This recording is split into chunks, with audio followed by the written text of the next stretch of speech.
If you're not informed, If you don't know where you come from, you will never find where you're going. When Nigeria is working, we will all know. PDP and us are diametrically opposed.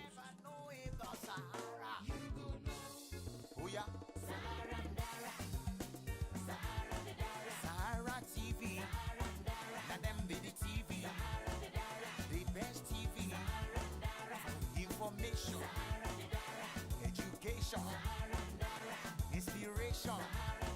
SaharaTV, they get I am from SaharaTV. I'd like to ask you a few questions. education, inspiration. SaharaTV, they get mouth, they get mouth.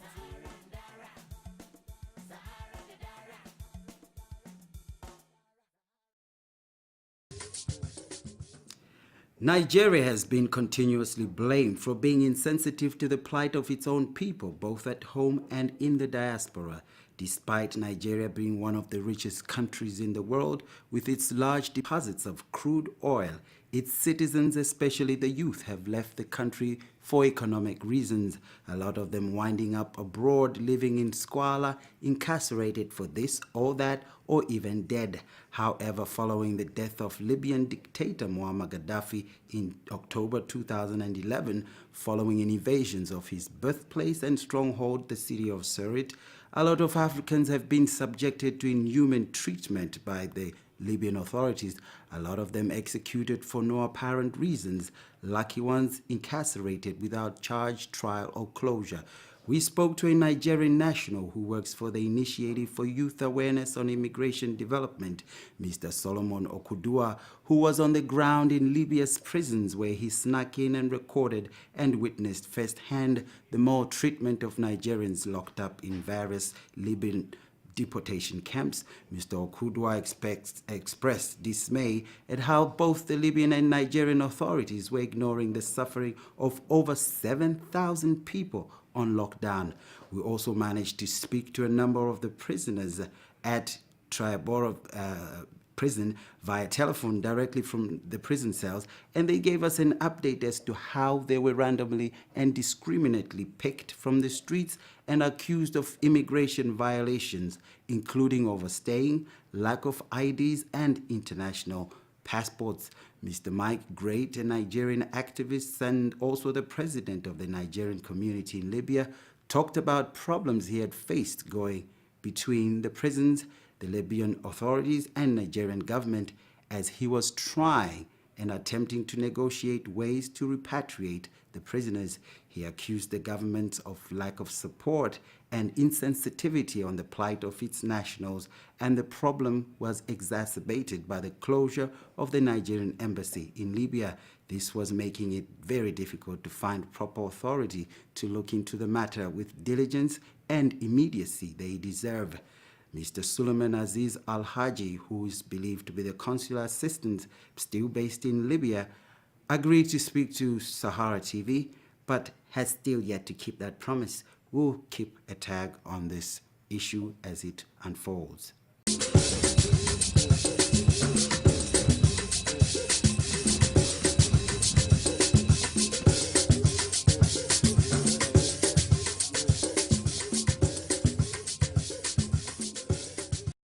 Following the death of Libya's dictator and also somebody who was known as the King of Africa, Muamar Gaddafi, who was actually killed by transitional authorities and also Nato, there's been trouble in Libya that's brewing. Gaddafi was actually killed sometime in October of 2011. And we've just been receiving reports of abuses of immigrants, mostly black African immigrants that are in Libya. And this report actually comes as a special because we have somebody who actually went into the Libyan prison deportation camps where these people are being held and recorded some of the incidents and the conditions that these people are going through. So we have actually on the phone live from Nigeria Mr. Solomon Okudua. Solomon Okudua is actually a member of the Initiative for Youth Awareness on Immigration Development. He had actually gone into Libya trying to assist some of like 300 or so people that are stuck in there. We also have the pleasure of speaking, in fact, the honor of speaking to some of the prisoners who are there, who are actually going to be speaking under conditions of hiding. And we're going to hear their account.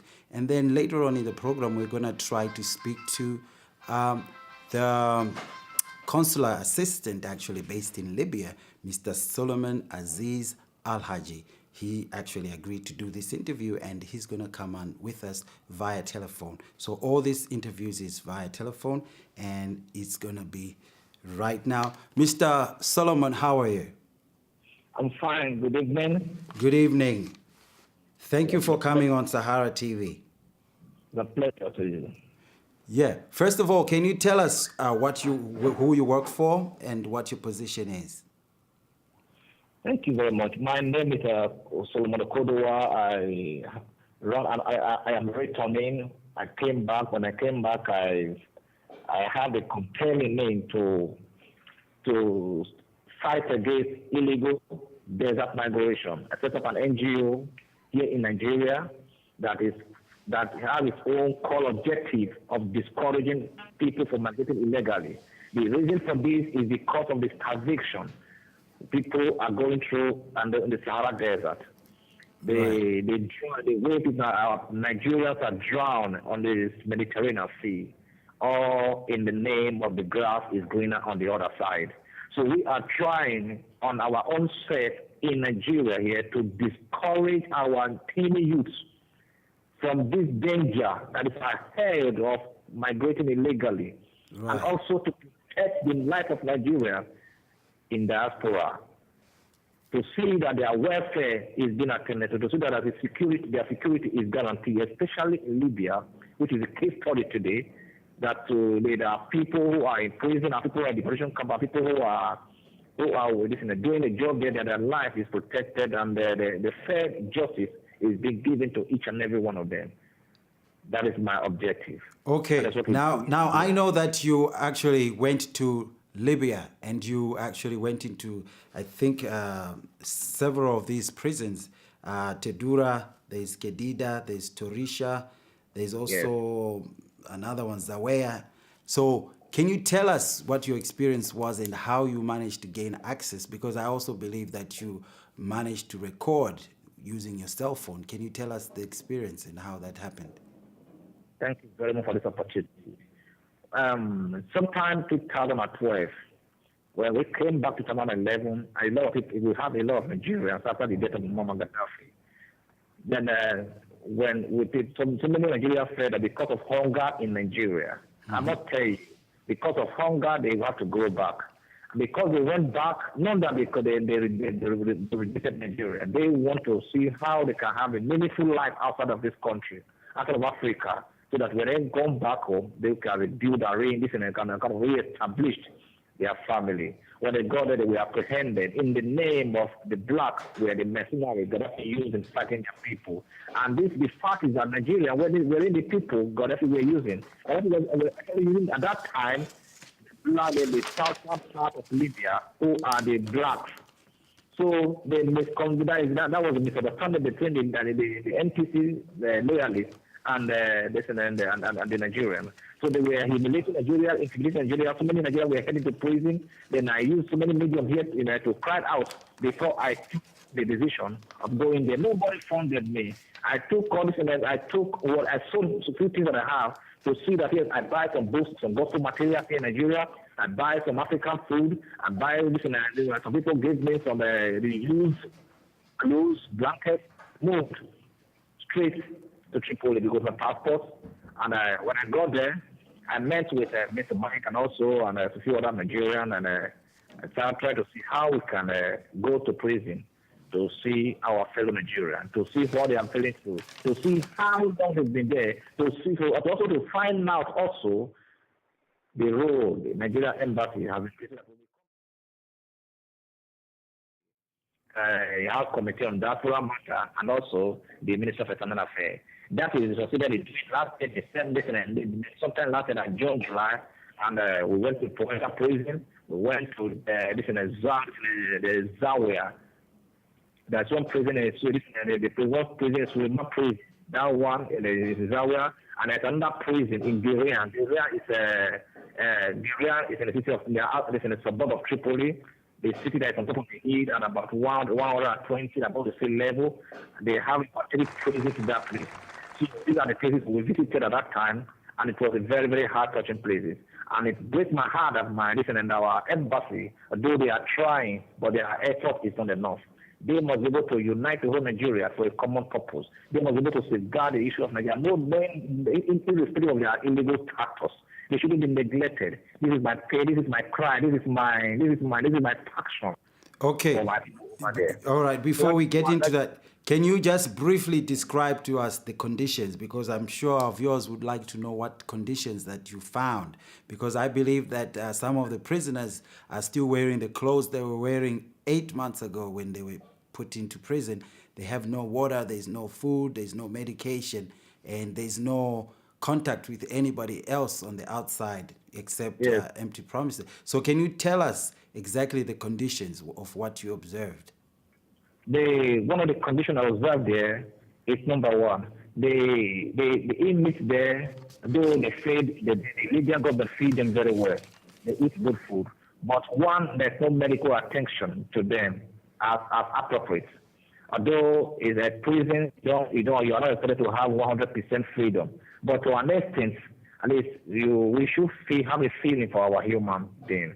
Though in the issue of welfare, there are people there, not only Nigeria, the Africa, who doesn't know here, the Malian, the Niger, the Nigerian, the Nigeria, the Ghanaians who are also victims of these circumstances over there. They have no access because no one seems to be coming to visit them, especially when they are tagged illegal immigrants, because no other person would.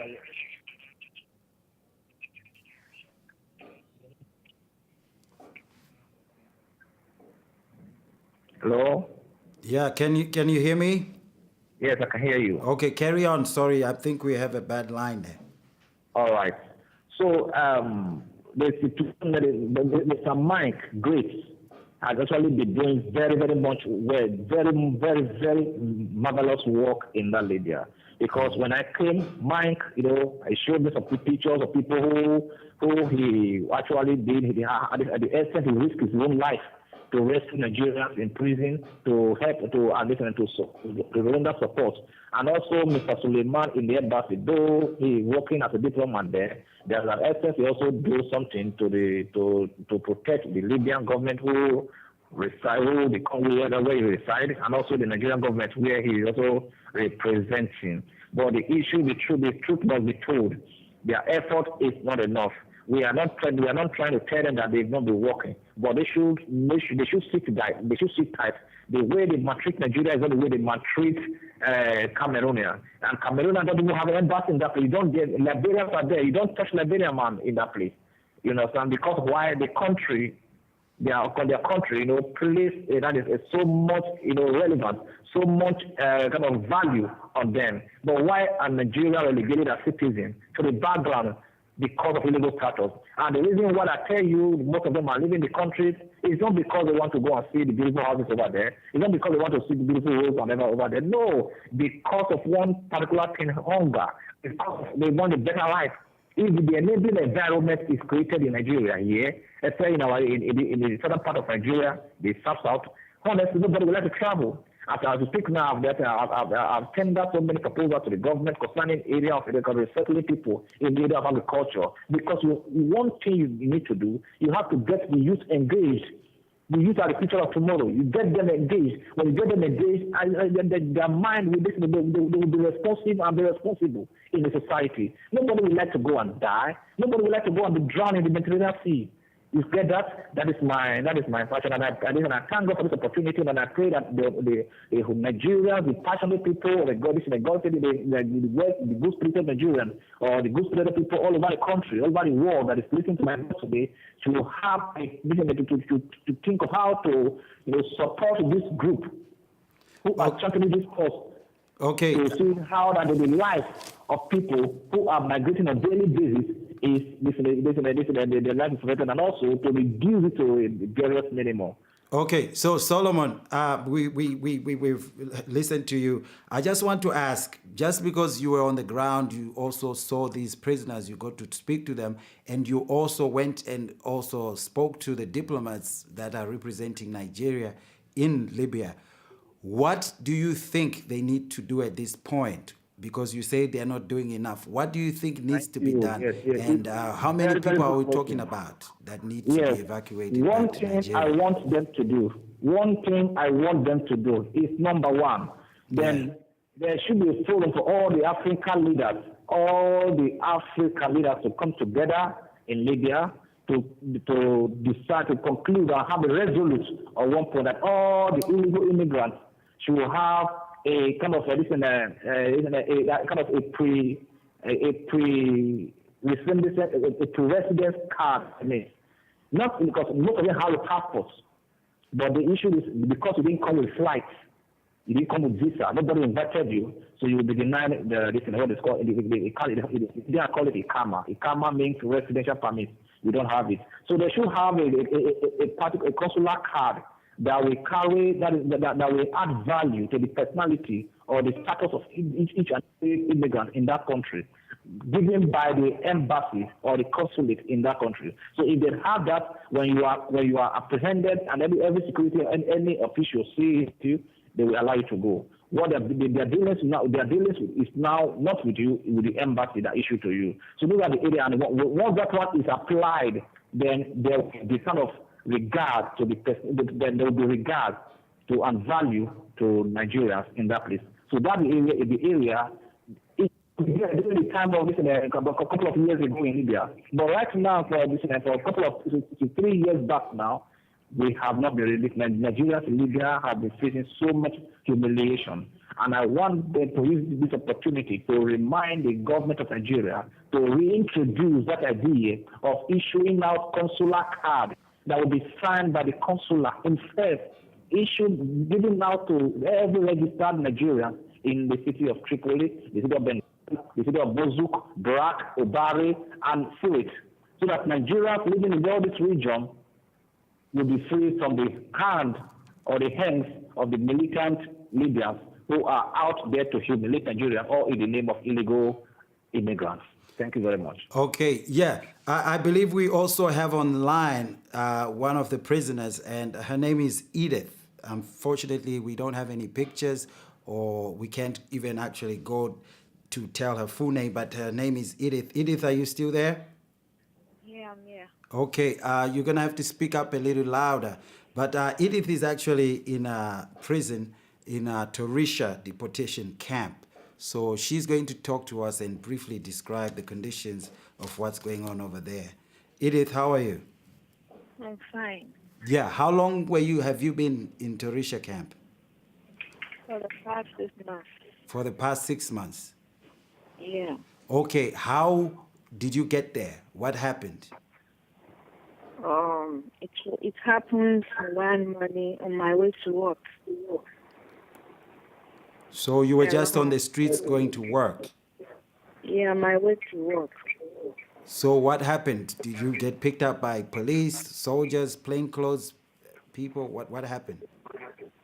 Yeah, on my way to work, I saw the soldiers. They just come out of their car. They asked me where is my documents.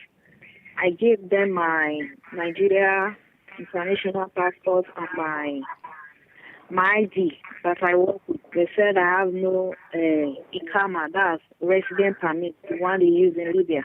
Right. So they took me to the prison. Okay. And that was it. So they took obviously your international passport and everything else. Them, everything. So tell me how life has been like. What's the food, water, medication? What's it like in there?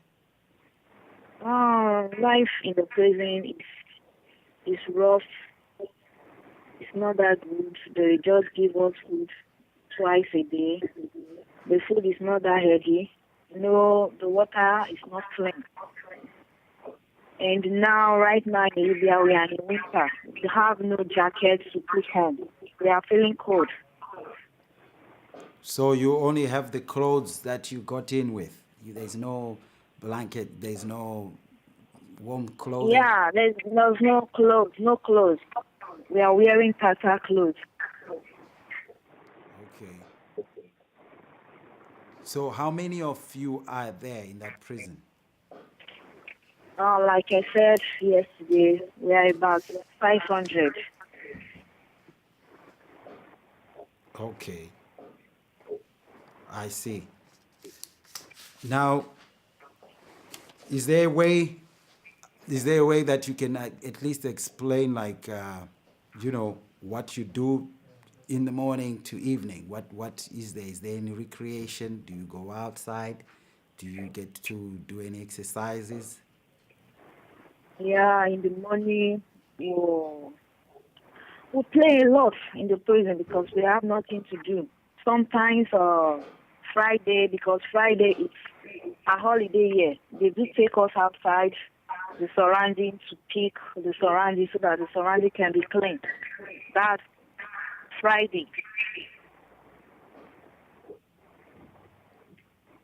Wow, so that's all you have to do for the day. Yeah, that's all we do for the day. We sleep a lot. We just play. We have nothing to do. We pray to God, for God to have divine intervention. Okay, now the other prisoners that are in there obviously they are all not Nigerian. They are obviously people from other places in Africa. Is that true? Yeah, some are from Ghana, Cameroon, Mali, Niger. Okay, and I hear that because there's no medication. Yesterday when I spoke to you, I also spoke to a lady by the name of Nike, who is a nurse, and I hear that she's been attending to the sick patients, even a pregnant woman. Do you have pregnant women in the prison? Yeah, a lot, about 20. About 20 pregnant women. Yeah. Wow. So obviously they give birth inside there. Yeah, they give birth is they are due for delivering. There are some nurses that will just deliver them, and they deliver inside the prison. Still yet, the government, the Libyan government, will not set them free.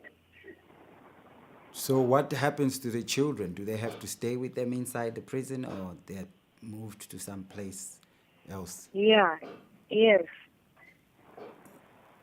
Okay, what about any deaths? Has anybody died? Because obviously there's no access to medication.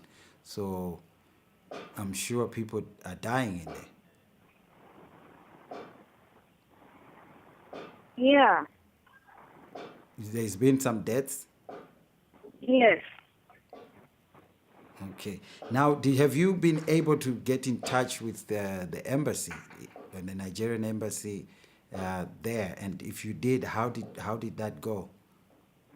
The holy person will be communicating with the Nigeria community chairman. That's Mr. Great.